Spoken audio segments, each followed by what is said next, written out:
सभागृह आयुक्त मॅडम अत्यंत चांगलं झालं। मग त्याचे कॉन्ट्रॅक्टर असतील, आपलं सगळं श्रेय आपल्याला त्या ठिकाणी आहे।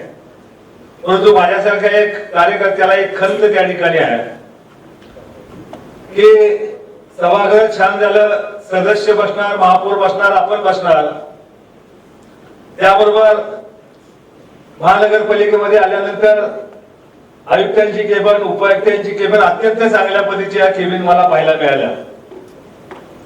गेले आदरणीय जांभळे साहेब असतील, आम्ही असतील, जांभळे साहेब 1985 पासून या नगरपालिकेमध्ये आहेत, मी 1991 पासून त्या ठिकाणी आहे।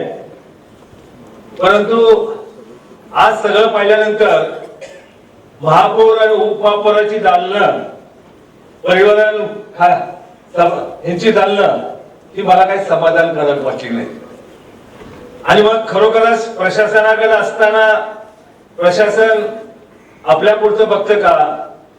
एखादा सर्व सदस्य या ठिकाणी निवडून येत असतात, कोणत्या पक्षाचे असतील त्याच्या विचाराचा मी त्या ठिकाणी नाही, परंतु ती जी तपश्चर्या जी असते, प्रत्येकाच्या दारात जाऊन पाया पडून त्यांचं मन परिवर्तन करणं आणि मग तो सन्मान मिळवून 5 वर्ष या सभागृहात राहायचं आणि पुन्हा रिचार्ज करायला लागते त्याला।